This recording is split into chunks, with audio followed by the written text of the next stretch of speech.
យើងតែងតែគិតថាផែនដីប្រៀបដូចជាមេដាយយ៉ាក់ដែលចាំទាញអ្វីៗគ្រប់យ៉ាងឲ្យមកជិតវាវត្ថុធ្លាក់ចុះក្រោមព្រោះយើងគិតថាវាជាបាតុភូតនៃដែនទំនាញ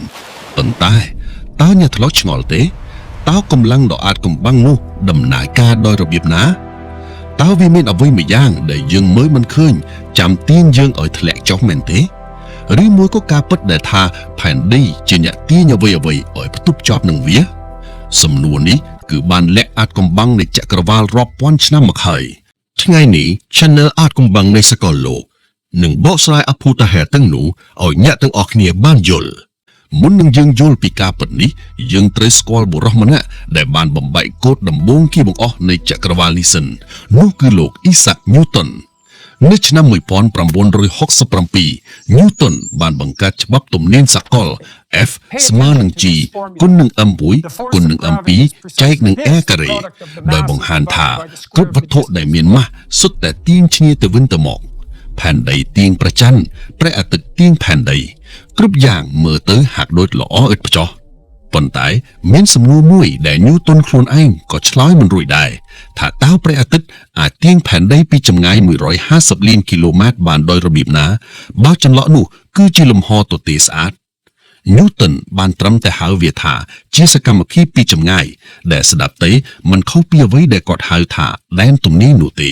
រហូតដល់ឆ្នាំ 1915 លោក Albert Einstein បានផ្ដល់នូវចម្លើយដ៏កក្រើកមួយគាត់បានប្រាប់ពិភពលោកយានថា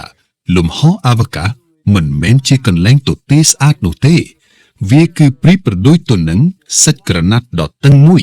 ដែលយើងហៅថា fabric of space ចូលស្រមៃគិតថាចក្រវាលគឺជាពូកអេប៉ុងយឺតដ៏ធំមួយពេលអ្នកដាក់វត្ថុធ្ងន់ដូចជាផែនដីពីលើវានឹងធ្វើឲ្យពូកនោះផុតចុះដូច្នេះវត្ថុផ្សេងមិនត្រូវបានទាញដោយអ្វីមួយឬជាដែនទំនាញដែលចាំទាញនោះទេវត្ថុទាំងនោះរួមទាំងយើងផងត្រូវបានចរន្តផ្ទុកដោយលំហពេលឲ្យនៅជួបនឹងផែនដីវាហាក់ដូចជាយើងកំពុងរមៀលចូលទៅតាមភាពកោងនៃលំហពេលធ្លាក់ផ្ទុកនៅនឹងផែនដីប៉ុណ្ណោះទំនាញមិនមែនជាកម្លាំងនោះទេវាគឺជាភាពចរន្តផ្ទុកនៃលំហពេលការដែលអ្នកមានអារម្មណ៍ថាធ្ងន់ជួបនឹងដីរាល់ថ្ងៃគឺមកពីភាពកោងនៃលំហពេលដែលកំពុងចរន្តផ្ទុកអ្នកឲ្យធ្លាក់ចុះហើយផ្ទៃដីនេះហើយជារំបាំងរារាំងមិនឲ្យអ្នកធ្លាក់បន្តទៅតាមភាពកោងនោះប៉ុណ្ណោះបើសិនពុំមានផ្ទៃដីជារនាំងចាំទប់យើងកុំឲ្យធ្លាក់ទៅបន្តទេនោះ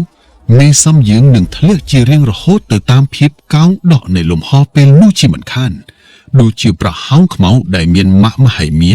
អាចធ្វើឲ្យលំហពេលពុតកោងចុះបង្កើតជាប្រហោងដែលគ្មានព្រំដែនបើលំហអាចបត់កោងបានតើពេលវេលាក៏អាចបត់បែនបានដែរឬទេចម្លើយគឺពិតប្រាកដណាស់នេះគឺជាចំណុចដែលគួរឲ្យស្ញប់ស្ញែងបំផុតនៃរូបវិទ្យាទីណាមានទំនាញឬម៉ាស់កាន់តែច្រើនដូចជាប្រហោងខ្មៅជាដើមទីនោះពេលវេលានឹងដើរកាន់តែយឺតដែនទំនាញគឺជាម៉ាស៊ីនពេលវេលាធម្មជាតិដែលអាចឲ្យអ្នកដំណើរទៅកាន់អនាគតបានប៉ុន្តែចុះបើភាពកោងនៃលំហនោះវាខ្លាំងជ្រុលខ្លាំងរហូតដល់វាហែកសាច់ក្រណាត់នៃលំហពេលនោះឲ្យដាច់ធ្លុះជាកន្លែងដែលពន្លឺក៏មិនអាចរត់រួចកន្លែងដែលសីតុណ្ហភាពអាចឡើងដល់100លានដឺក្រេហើយក៏អាចធ្លាក់ចុះដល់0ដាច់ខាតក្នុងពេលតែមួយតើមានអ្វីកើតឡើងនៅទីនោះនៅវីដេអូភាគក្រោយយើងនឹងធ្វើដំណើរប្រថុយជីវិតចូលទៅក្នុងមាត់ជ្រោះអវកាសដ៏ងងឹតបំផុតជាអត្ថបទដែលយើងនឹងអត្ថាធិប្បាយអំពីប្រហោងខ្មៅនោះឯងនិងអំពីអ្វីទៅជាលំហពេល Space Time ហើយថាតើមនុស្សយើងអាចធ្វើដំណើរទៅកាន់អនាគតបានដែរឬទេ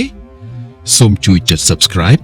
និងមានចម្ងល់អ្វីចង់ឲ្យ Admin បកស្រាយទៅលើបញ្ចេញមតិខាងក្រោមសូមអរគុណ